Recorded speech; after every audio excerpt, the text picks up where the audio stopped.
Let me tell you about the night that changed everything in the Okafor compound. It was 2 a.m. when Kalechi's screams tore through the darkness like a knife through cloth.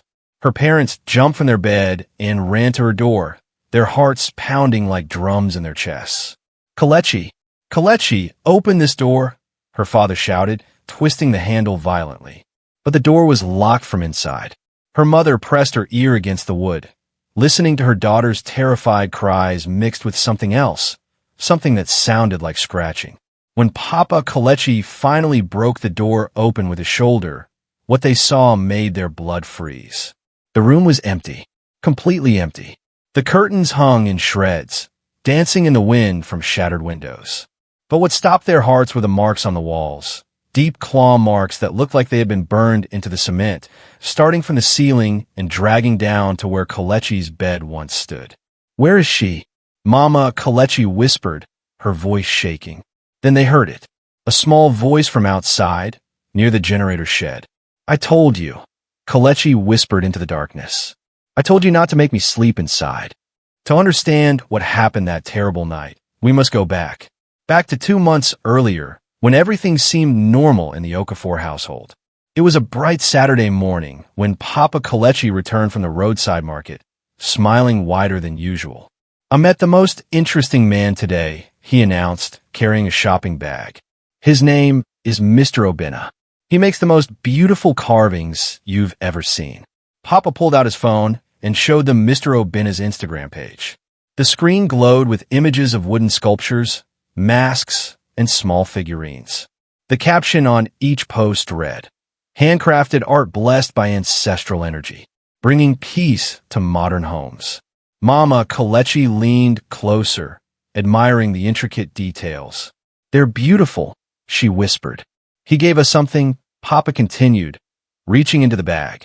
He pulled out a small wooden carving of a woman holding a child in her arms.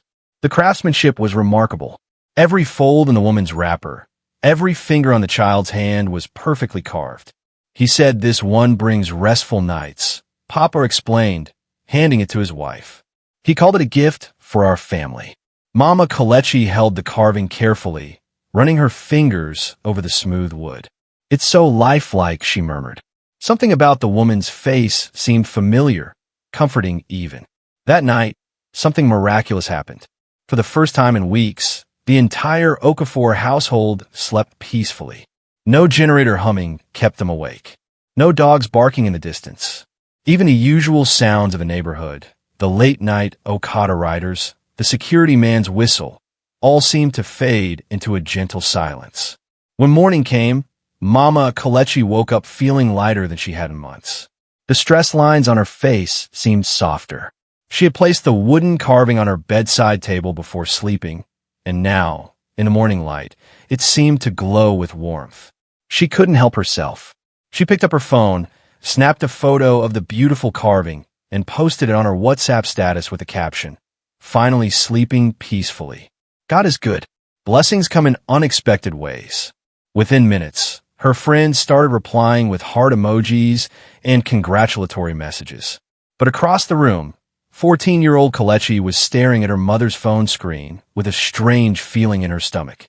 "Mama, can I see the photo?" she asked quietly. Her mother handed her the phone, smiling. Kalechi zoomed in on the image, her fingers trembling slightly.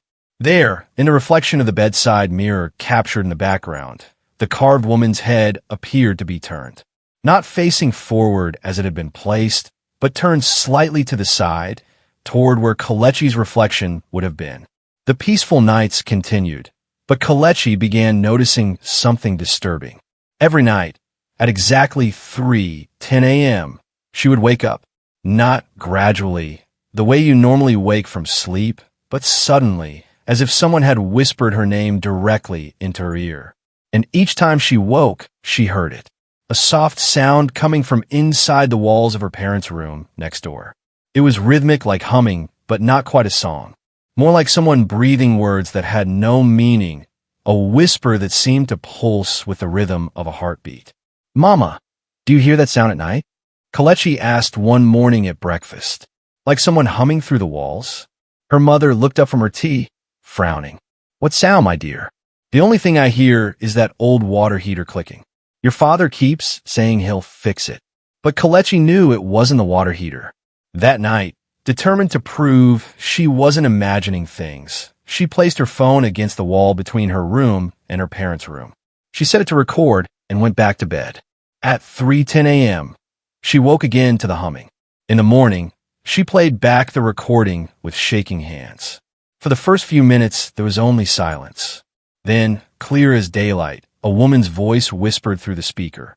Kelechi, the girl who watches? Kelechi.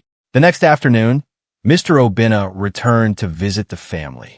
Mama Kelechi welcomed him warmly, offering him a cold bottle of Fanta and thanking him repeatedly for the wonderful gift. The house feels so peaceful now, she gushed. Even my husband is sleeping through the night without snoring. Mr. Obinna smiled that same gentle smile, nodding slowly. I'm very glad to hear it. The spirit is settling well into your home. That's always a good sign. Something about the way he said the spirit made Kelechi's skin prickle. She watched him from the corridor as he sat in their living room, his eyes moving slowly around the space as if he was inspecting something only he could see. When Kelechi walked past to get water from the kitchen, Mr. Obinna's gaze followed her. His smile remained, but his eyes grew darker, more focused. You hear her too, don't you? He said quietly, so only Kelechi could hear. Kelechi froze, her hand gripping the doorframe. Hear who? The one who hums, he replied, tilting his head slightly. Most children do at first, before they learn to sleep through it. Before Kelechi could respond, her mother called from the kitchen, and Mr. Obinna's attention shifted. But that night, Kelechi had a dream. In it, Mr. Obinna stood beside her bed, not moving, just watching. And his shadow, impossibly long and dark, stretched across the floor and under the door, reaching all the way to her mother's room. Over the following weeks, Mama Kelechi began to change. It was subtle at first, the kind of thing you might not notice unless you live with her every day. The woman who used to hum gospel songs while cooking now moved through the house in silence. She would stand at the kitchen counter, staring at the vegetables without cutting them, her hands still, her eyes distant. She stopped checking her phone constantly. She stopped calling her sisters every evening. She even forgot to cook jollof rice on Sunday, something she had done without fail for 15 years. Mama, are you feeling okay? Kelechi asked one evening, watching her mother sit motionless on the sofa. Her mother turned slowly, as if waking from a dream, and smiled. But it wasn't her usual smile. This one was slower, calmer, almost empty. I'm fine, my dear, she said softly. I'm just peaceful. So peaceful. That night, Kelechi heard it again, the humming. But this time, it wasn't coming from the walls. It was coming from her mother's room, and it was louder. Kelechi crept to her parents' door and pressed her ear against it. Her mother was humming, but the melody was strange, unfamiliar, nothing like the worship song she used to sing. And beneath her mother's voice, Kelechi could swear she heard another voice, deeper, older, humming in perfect harmony. Their family dog, Bingo, had always been a brave animal. He barked at strangers, chased rats, and slept faithfully by the front door every night. But recently, Bingo had changed too.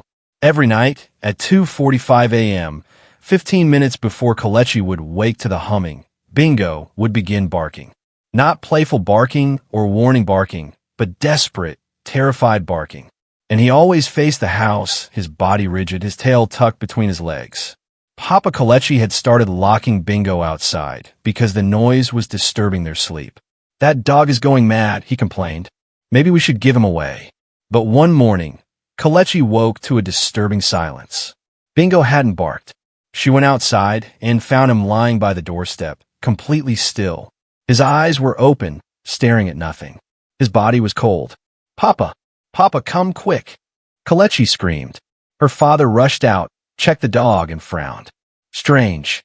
No wounds. No blood. It's like his heart just stopped. But as Kelechi knelt beside Bingo, she noticed something. On his front paw, there was a smear of black dust, the same deep black color as the base of the wooden carving on her mother's bedside table. And when she leaned closer, she smelled it, smoke. Bingo's fur smelled like something had been burning. After Bingo died, the house felt heavier. The air seemed thicker, harder to breathe, especially at night. Kelechi started avoiding the bathroom mirror in her room. Every time she looked into it, she felt like something was wrong, like the reflection wasn't quite matching her movements. One evening, she went to brush her teeth and gasped. The mirror was completely fogged up, as if someone had just taken a hot shower. But she hadn't. The bathroom was cold. As the fog began to clear, Kelechi saw them. Handprints. Small handprints pressed against the inside of the glass, as if someone on the other side was trying to push through. "Mama!" Kelechi screamed, running out of the bathroom.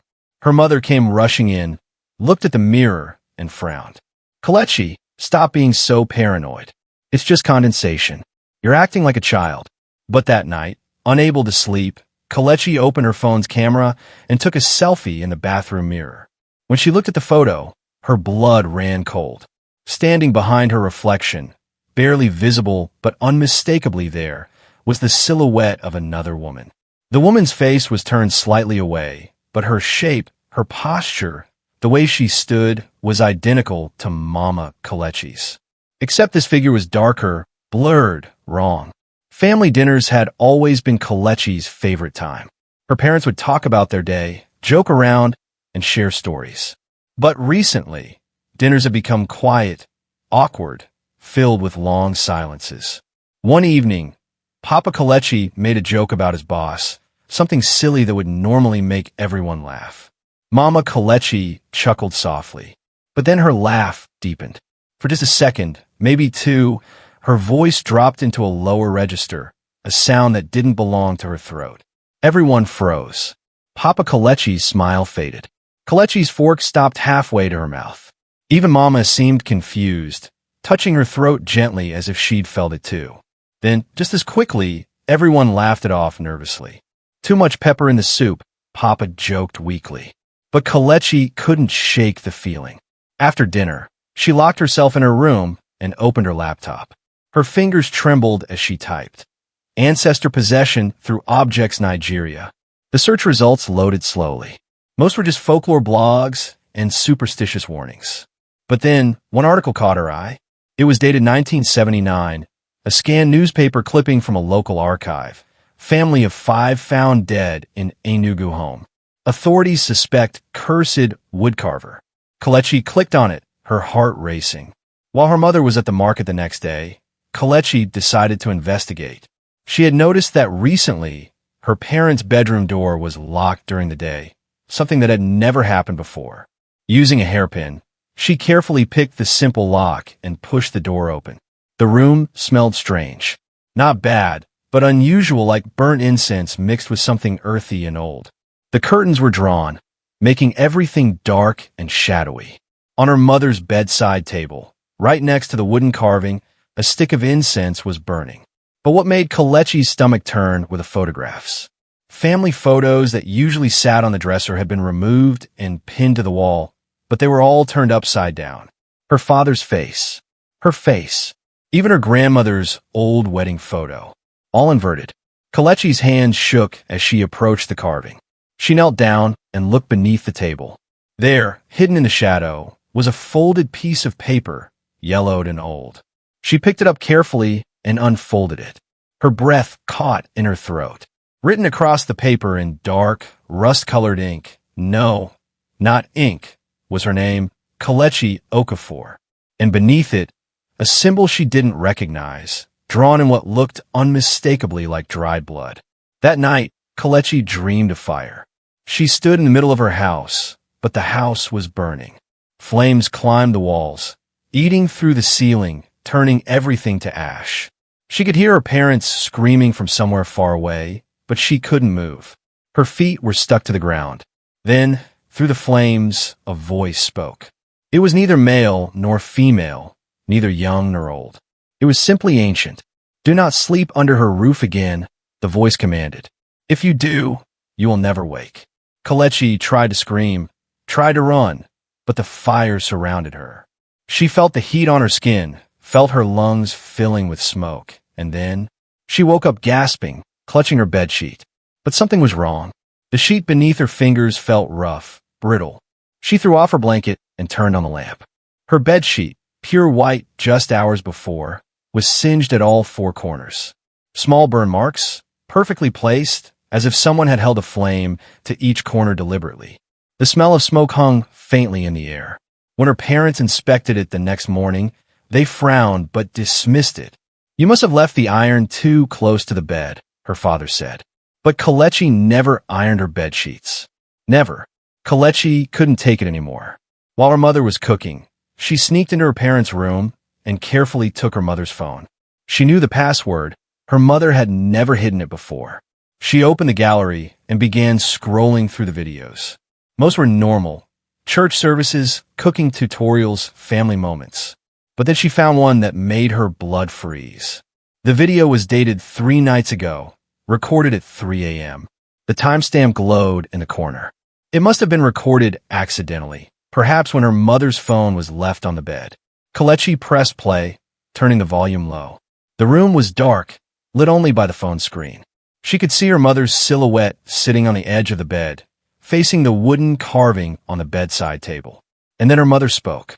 Her voice was soft, almost loving, like she was speaking to a child. "I'm ready, Mama," Kelechi whispered to the carving. "They trust me. They won't leave this house alive until you've fed." Kelechi's hands shook so badly, she almost dropped the phone. She kept watching, unable to look away.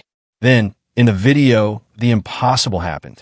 The wooden carving, the lifeless piece of wood, slowly turned its head. Its carved eyes seemed to look directly at the camera, directly at Kelechi watching from the future, and it smiled. Desperate and terrified, Kelechi knew she needed help. She couldn't tell her father. He would never believe her. She couldn't tell her friends. They would think she was crazy. So she went to the one person in the neighborhood who might understand, Mama Ifeanyi. Mama Ifeanyi was an old herbalist who lived at the edge of the village. People whispered about her, some with respect, others with fear. She was known for helping digital-age children, as she called them, young people who mocked the old ways until the old ways came for them. Kelechi found her sitting under a large udala tree, sorting through dried leaves and roots.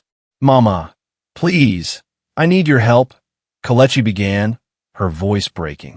The old woman looked up, her eyes sharp and knowing. Without a word, she gestured for Kelechi to sit. Kelechi poured out everything. The carving, the humming, the changes in her mother, the dreams, the video. When Kelechi described the symbol she'd found written in blood under her name, Mama Ifeanyi's face went pale. "Show me," the old woman commanded. Kelechi drew the symbol in the red sand at their feet. Mama Ifeanyi stared at it for a long moment, then whispered a name, Nwani Aji. "Who is that?" Kelechi asked. Mama Ifeanyi's voice trembled. "A forbidden spirit, sealed long ago by those who knew better. Only one bloodline could release her." She grabbed Kelechi's arm tightly. "Child, whose daughter is your mother?" Mama Ifeanyi's question haunted Kelechi all the way home. Whose daughter is your mother? She had never thought much about her family's history. She knew her grandmother lived in the village, but they rarely visited her. Her mother always made excuses, saying she was too busy or the roads were too bad.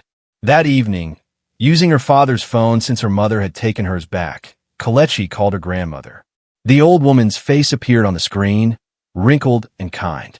"Grandma, I need to ask you something," Kelechi began carefully. "Have you ever heard of someone named Nwani Aji?"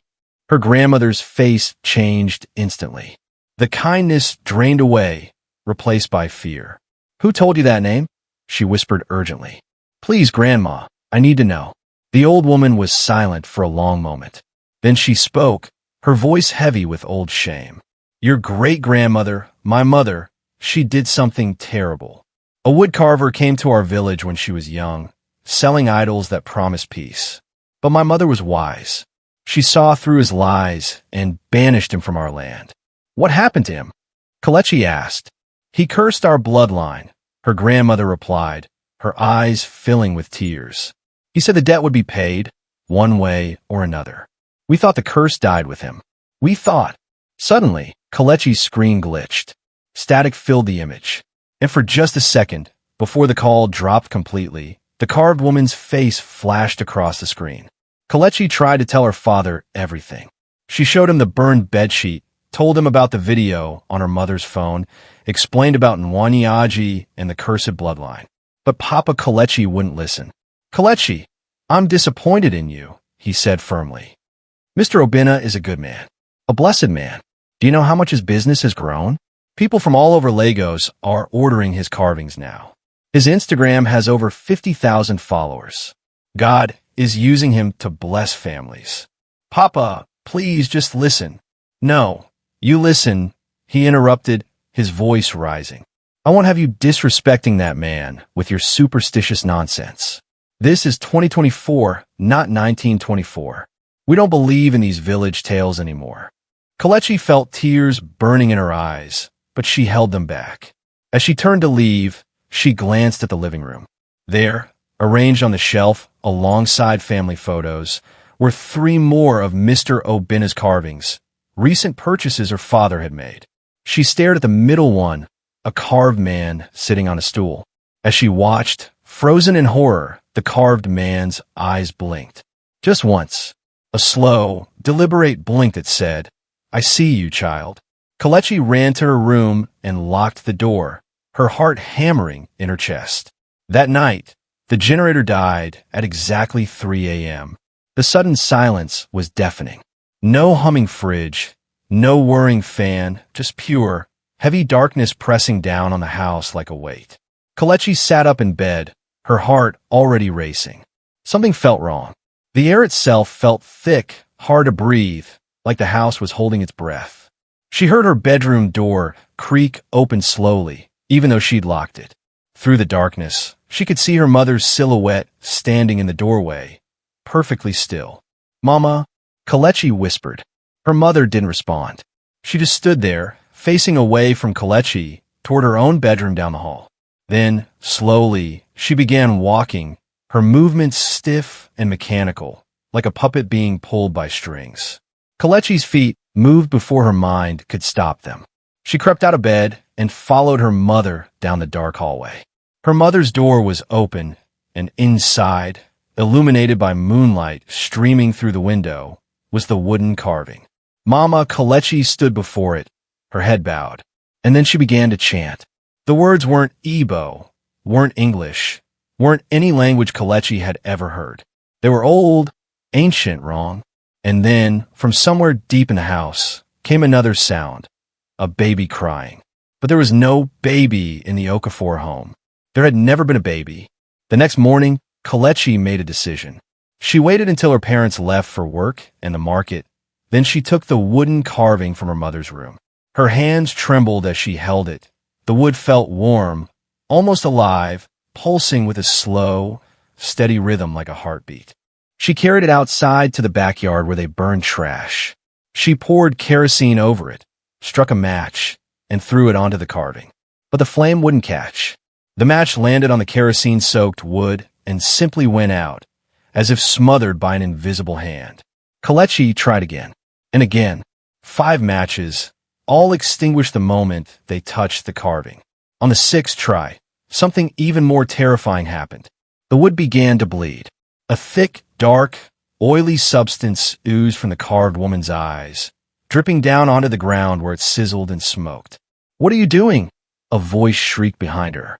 Kelechi spun around. Her mother stood there, home hours earlier than expected, her face twisted in fury.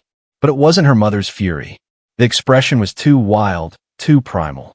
"You'll kill us all," her mother screamed, running forward and snatching the carving from Kelechi's hands. "You foolish, foolish child." When Mama Kelechi looked up, her eyes were completely black. No whites, no pupils, just endless, bottomless black. That night, unable to sleep, Kelechi checked the hidden camera she'd placed in the living room days ago. She'd bought it with her saved allowance money, a tiny device that looked like a pen after the incident with her mother's phone. She downloaded the footage to her laptop and began watching. At first, it was just normal family scenes. Her father watching TV, her mother cooking, nothing unusual. Then the timestamp hit 2:30 a.m. The front door opened. Kelechi's breath caught in her throat.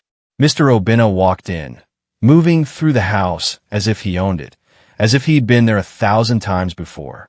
He didn't turn on any lights. He didn't need to. He walked straight to her parents' bedroom, pushed open the door, and stepped inside. Kelechi watched, frozen, as Mr. Obinna knelt before the wooden carving on the bedside table. He placed both hands on it and whispered, "She is ready now. The mother's soul is bound. The last one must join her inside." Then, in the video, a figure appeared behind him. Mama Kelechi, standing in the doorway of her own bedroom, watching him. But she wasn't afraid. She wasn't surprised. She was smiling. And in her arms, she held the carving close to her chest, rocking it gently like a mother rocks a baby. Desperate, Kelechi convinced her father to bring a pastor to the house. Pastor Joshua was young, energetic, the kind of pastor who believed faith could move mountains and cast out demons. He arrived on a Sunday afternoon, Bible in hand, anointing oil in his pocket, ready to pray away whatever spiritual attack was troubling the family. "There is no demon too strong for the blood of Jesus," he declared boldly as he stepped up to the front door. But the moment he crossed the threshold into the house, everything changed. Pastor Joshua's confident stride faltered. His smile disappeared. The color drained from his face. He took 2 more steps inside, looked around the living room, and suddenly stumbled backward, gasping for air as if someone had punched him in the stomach. "Pastor, what's wrong?" Papa Kelechi asked, reaching out to steady him. But Pastor Joshua pushed past him, nearly running back outside. Once he reached the gate, he turned around, breathing heavily, his eyes wide with terror. I can't," he stammered. "Something in that house. It's not human. It's ancient. I'm sorry. I can't help you. You need someone stronger than me." He practically ran to his car and drove away without another word. When Papa Kelechi turned around, confused and embarrassed, he found Mama Kelechi standing in the doorway. She was holding the wooden carving against her chest like a baby, smiling that strange, empty smile. And she was humming. That night, Kelechi couldn't sleep. The pastor's reaction had confirmed everything. Whatever was in their house was real, powerful, and dangerous. She needed to know more. At 2 a.m., she crept into her parents' room while they slept. The floor near her mother's bed creaked oddly, sounding hollow beneath her feet. Kelechi knelt down and pressed her ear against the wood. There was definitely a space underneath. Using a kitchen knife, she carefully pried up one of the floorboards. It came loose easier than expected, as if it had been removed many times before. What she saw underneath made her blood run cold. There, arranged in a circle, were several small wooden figurines. Each one was wrapped in black cloth, and each one had a name carved into its base. She unwrapped them one by one, her hands shaking. The first one, Papa Okafor. It was carved to look exactly like her father, down to the small scar on his chin. The second one, Mama Okafor. Her mother's face, captured perfectly in wood. The third one, Kelechi Okafor. Her own face stared back at her from the carved wood, the eyes slightly open, the mouth curved in a small smile. As Kelechi held her own carved figure, its wooden eyes slowly opened wider. The tiny carved mouth moved, and in a voice like wind through dead leaves, it whispered, "Sister." Kelechi ran straight to Mama Ifunanya's house, not caring that it was the middle of the night. The old woman was waiting for her, as if she'd known Kelechi would come. "It's worse than I thought," Mama Ifunanya said grimly when Kelechi told her about the figurines under the floor. "He's not just possessing your mother. He's binding your entire family to serve Nwanyaji." "How do I stop it?" Kelechi begged. The old woman disappeared into her hut and returned with a small cloth bundle. Inside were old coins blackened with age and pieces of burnt palm fronds tied together with red thread. "This is an ancestral charm," Mama Ifunanya explained, "made from the offerings of those who resisted Nwanyaji before. Only flame touched by faith can release what's bound by wood. But the fire must come from outside the cursed walls. Do you understand? You cannot burn them inside the house." Kelechi nodded, clutching the charm tightly. As she turned to leave, her phone vibrated. A WhatsApp message from her father. "Kelechi, where are you? Come inside. It's getting cold outside." Come home. Come inside. Come inside now. But something was wrong with the message. The voice note that followed had two voices speaking at once, her father's and someone else's, layered together like an echo from hell. Kelechi didn't go home. She hid in Mama Ifeanyi's compound as dark clouds gathered overhead and rain began to fall. Heavy, pounding rain that turned the compound's dirt into thick mud. From where she sat, she could see her family's house in the distance. Every light was on, glowing against the dark sky. She could see shadows moving behind the curtains, figures pacing back and forth. Her phone wouldn't stop buzzing. Messages, calls, voice notes, all from her parents, begging her to come home, promising everything would be fine, saying they loved her and just wanted to keep her safe. But Kelechi knew better now. She sat under Mama Ifeanyi's zinc roof, watching the rain and clutching the ancestral charm in her fist. Thunder cracked across the sky, and in the flash of lightning, Kelechi saw something that made her heart stop. Through her parents' bedroom window, she could see her mother. But her mother wasn't alone. Around her, seated in chairs, were transparent figures, shadows of people who weren't really there. And her mother was talking to them, nodding, laughing, as if hosting a party for ghosts. Then her phone buzzed one more time. This message wasn't from her parents. It was from Mr. Obinna. Don't fight her, Kelechi. She's already chosen you. Your place inside is ready. Come home.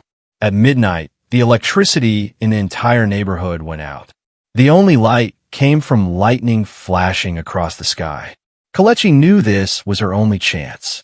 She had to go back. She had to end this. She wrapped the ancestral charm in cloth, grabbed a flashlight and a bottle of kerosene, and ran through the rain toward her house. When she reached the gate, she stopped. The house looked wrong. The windows glowed red from inside, not from electric light, but from something else, something that pulsed like a heartbeat. She pushed open the front door. Inside, her parents stood in the middle of the living room, perfectly still, facing her. Their lips moved in unison, whispering words she couldn't understand. Mama? Papa? Kelechi called out, her voice shaking. They turned to her slowly, like puppets on strings. Join us, child, they said together in voices that weren't quite their own. Join us inside. It's warm inside. Safe inside. Then, from the shadows behind them, Mr. Obinna stepped forward. In his hands, he held another wooden carving, this one larger than the others. As he turned it toward her, Kelechi saw her own face staring back at her, carved perfectly into the wood, the eyes open and waiting. Your place has been prepared, Mr. Obinna said, smiling that gentle smile. All you have to do is sleep. Just sleep. Kelechi didn't think. She acted. She pulled the ancestral charm from her pocket and threw it directly at Mr. Obinna. The moment it left her hand, it burst into flames, bright blue flames that seemed to burn without heat. The charm hit Mr. Obinna's chest, and he screamed. Not a human scream, but the sound of 1,000 voices crying out at once. The wooden carving he held exploded into splinters, and the blue flame spread across his body. But the fire didn't stop with him. It jumped to the other carvings in the house, all the ones her father had bought, all the ones hidden in the walls. They all ignited at once, screaming as their faces melted and twisted. Get them out. Mama Ifeanyi's voice echoed in Kelechi's mind. Get your parents out before the house falls. Kelechi grabbed her father's arm, then her mother's. They were limp, heavy, their eyes closed now. She dragged them toward the door with strength she didn't know she had, pulling them through the smoke and flames, out into the rain. Behind her, the house roared with fire. The roof cracked and began to collapse. And from inside came one final shriek, a woman's voice, her mother's voice, screaming, You were mine. Mine. Kelechi didn't look back. She pulled her parents across the muddy ground until they were far from the burning house, far from the flames, far from the smoke. By dawn, the fire had burned itself out. Neighbors gathered at the gates, whispering about how the generator must have exploded, how lucky the family was to escape alive, how tragic it was that such a beautiful house was now nothing but smoking ruins. Kelechi sat on the wet ground, her parents lying beside her. They were breathing, but their eyes were blank, staring at nothing. The doctors would later say it was shock, trauma. But Kelechi knew better. She knew that parts of their souls had been taken, consumed, and what returned to their bodies was incomplete. Papa Kelechi blinked slowly, his first movement in hours. What happened? He whispered, his voice hoarse and confused. Mama Kelechi said nothing. She just stared at the smoking remains of their home, tears running silently down her face. The neighbors brought blankets and hot tea. They asked questions Kelechi answered with half-truths and lies.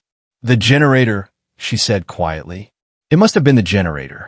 As the sun rose higher, painting the sky orange and pink, Kelechi stood and looked at what remained of the house. The walls were blackened. The roof had collapsed completely.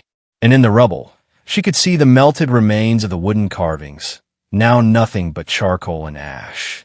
Mr. Obina's body was never found. The police would search, but they would find nothing. It was as if he had never existed at all. Kelechi pulled her blanket tighter around her shoulders and whispered to herself, to the morning, to anyone who would listen. If only they knew why I refused to sleep indoors, they'd still have a home. My children, listen well to this story and keep it in your hearts. Not all gifts come with good intentions. Not all smiles hide kind thoughts. And not all peace is true peace.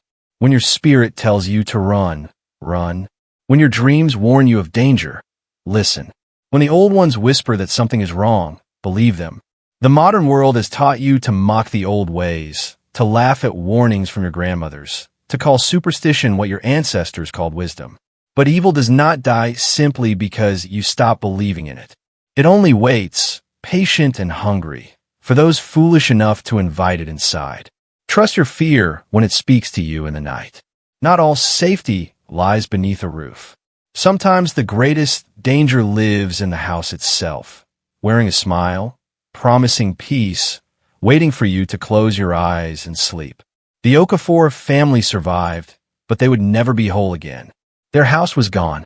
Their peace was shattered. And all because they did not listen when their daughter tried to warn them. So when your children speak of shadows and whispers and things that move in the night, do not dismiss them. Do not laugh.